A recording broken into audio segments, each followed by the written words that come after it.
Lá diz o povo que uma vez não são vezes e, por conseguinte, quando se trata de celebrar o mais popular projeto europeu, a reitoria da Universidade do Porto deixa cair a tradicional pompa e circunstância.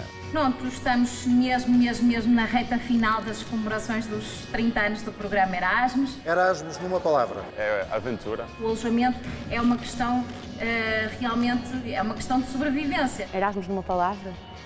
Isso tem que pensar, é difícil. Liguem se tiverem algum tipo de dificuldade ou se quiserem só dizer olá, está tudo bem. Sair da zona de conforto. Ou que estiverem com saudades do Porto, muitas saudades de comer uma francesinha. Aprender. Distintas são as motivações dos estudantes portugueses que se aventuram no Erasmus. E foram já mais de 80 mil desde que o programa foi lançado pela então Comunidade Económica Europeia, no ano em que o velho continente se rendeu ao Futebol Clube do Porto. É o gol, pode ser o gol, é o gol, é o gol, é o gol do Porto. E o mundo se deixou contagiar pela rainha da pop.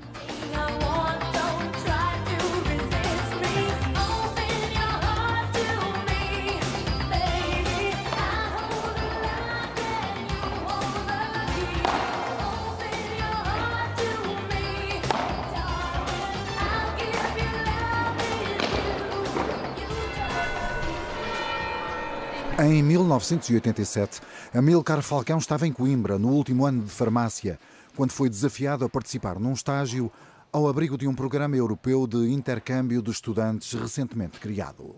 A um grupo mais ou menos alargado de pessoas foi perguntado se estavam disponíveis para uma coisa nova, que a faculdade tinha muito a ganhar também nisso, era uma relação internacional e tal, embora com a Espanha, mas era uma relação que se criava, aprofundava.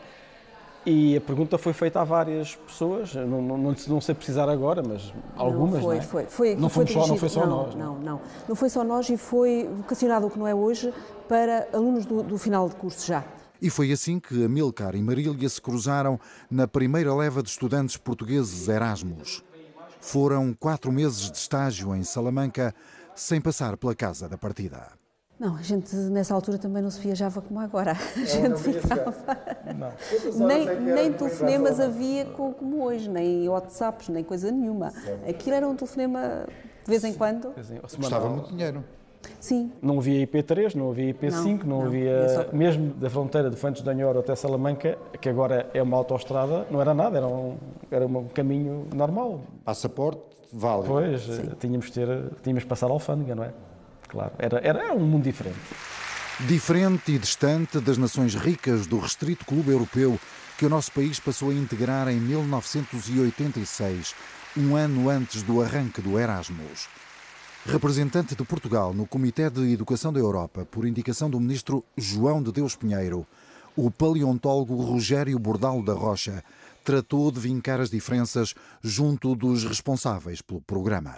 Havia custos de vida diferentes nos diferentes países e havia viagens que eram completamente diferentes. Era muito diferente um estudante nosso ir para Salamanca ou ir para a Dinamarca, não é? E, portanto, fizemos uma grelha de bolsas que tinha em atenção o custo de vida e a viagem de ida e volta. Os parceiros europeus acolheram os argumentos nacionais e os primeiros Erasmus não defraudaram as expectativas do país. Uma das experiências mais positivas que nós tivemos foi de ver que os nossos alunos estavam muito bem preparados, na generalidade, muito bem preparados e que não tinham medo de nenhum confronto nos outros Estados-membros. Já a adaptação aos hábitos dos países de acolhimento revelou-se por vezes difícil, mesmo nos nossos vizinhos espanhóis. Na altura, a cesta ainda era uma instituição em Espanha. E vocês dormiam a cesta? Nós não, mas sofríamos com as cestas dos outros, não é? Os horários, quer de trabalho, quer de horários de comida, para nós era um choque. E por isso habituar-nos foi dramático. Eu nunca me esqueço, a minha primeira refeição em Salamanca, na casa para onde fui, deu-me uma noite horrível de sono, porque espetaram-me à minha frente um prato de sopa com um panado imerso em azeite e com batatas. Portanto, até 3, ela seria 5.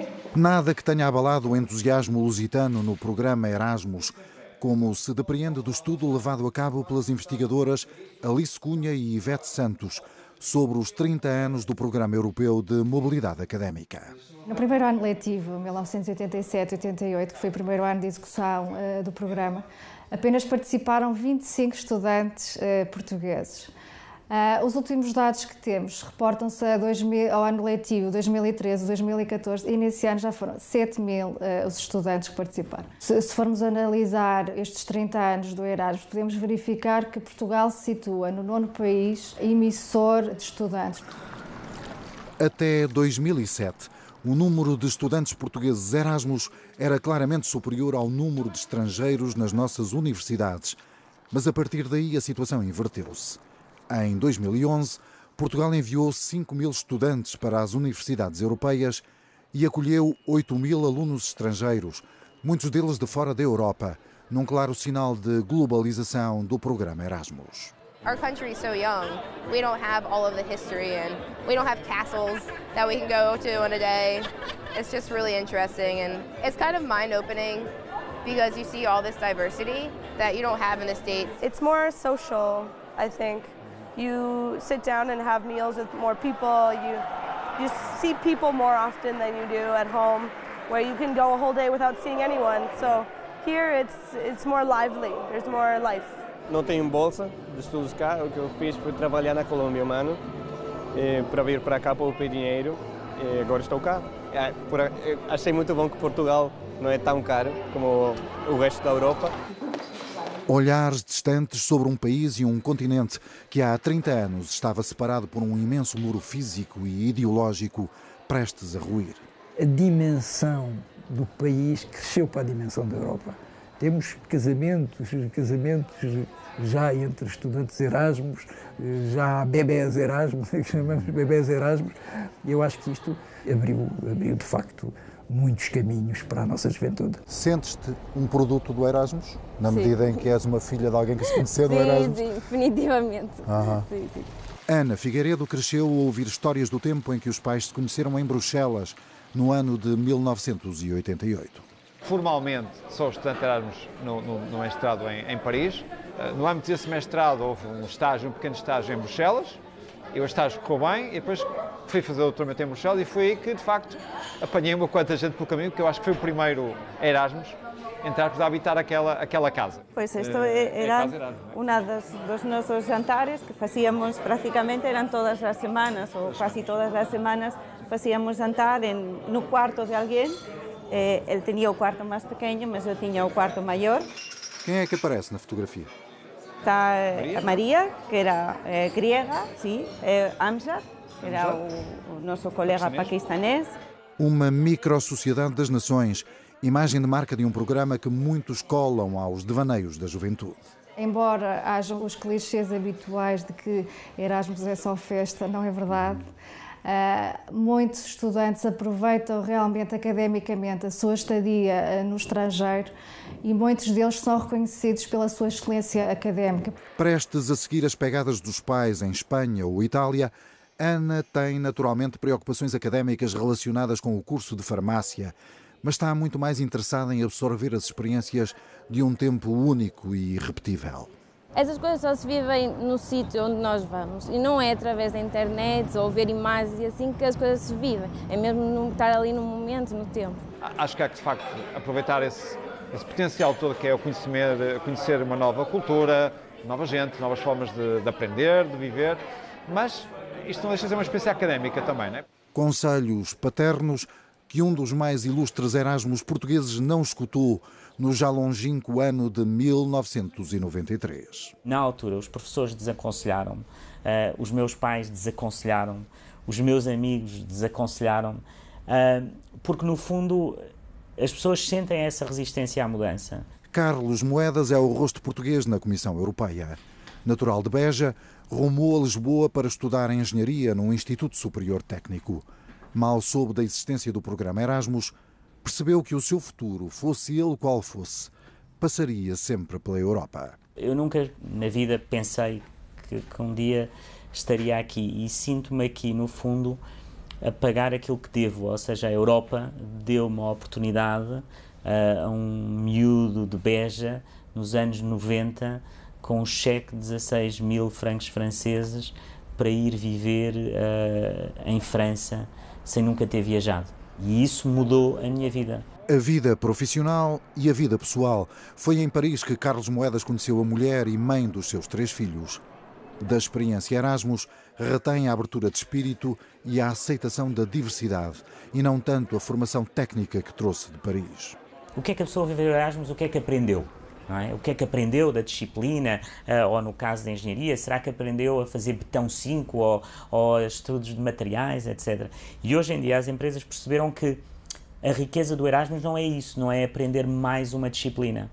A riqueza do Erasmus é ter no primeiro dia uma pessoa que vem para a empresa e que sabe se adaptar imediatamente a viver com várias culturas, que sabe desenrascar-se. Aprender a desenrascar-se foi uma das razões que levaram Álvaro Costa a aceitar o desafio de um professor da Faculdade de Letras do Porto para estagiar na Universidade de Glasgow. Eu fui o primeiro aluno com deficiência da União Europeia a fazer mobilidade através do programa Erasmus. Foi a 3 de janeiro de 1991, em pleno inverno, num estágio ligado à pós-graduação em técnicas de tradução de inglês. Álvaro viajou com um colega de curso, mas, chegado à capital escocesa, foi cada um para o seu lado. A pouco e pouco, os receios iniciais foram-se esbatendo. O ir fazer compras, o ir a um museu sozinho, o ir a um restaurante sozinho, ter uma refeição, o parar um táxi na rua acenando com o pé, o que parece um bocado ridículo, mas que cá não seria possível. Portanto, todo o conjunto de situações de aceitação, digamos, de não discriminação. A experiência de Álvaro Costa abriu portas a centenas de estudantes com dificuldades especiais. Membro da equipa técnica do Gabinete de Relações Internacionais da Universidade do Porto, Álvaro mantém contactos regulares com estudantes e professores estrangeiros que visitam o nosso país. Da experiência Erasmus em Glasgow, ficou-lhe uma lição de vida. Talvez me tenha ajudado a insistir em fazer aquilo que é viável, aquilo que é possível e ficar com a certeza de que sim, é possível fazer, ou constatar que não é possível. Isso não é possível, então ter de aceitar essa coisa difícil que é pedir ajuda.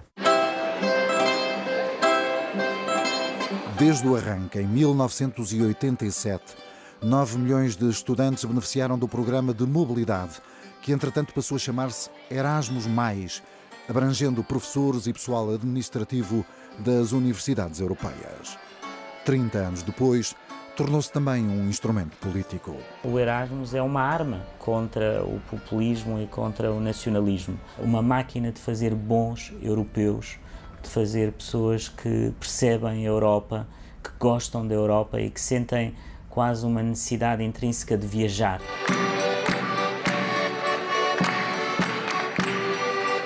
Num continente marcado por clivagens, nacionalismos e intolerância, a circulação livre de ideias e conhecimento tem no programa Erasmus a resposta mais consistente e duradoura que a União Europeia conseguiu erguer.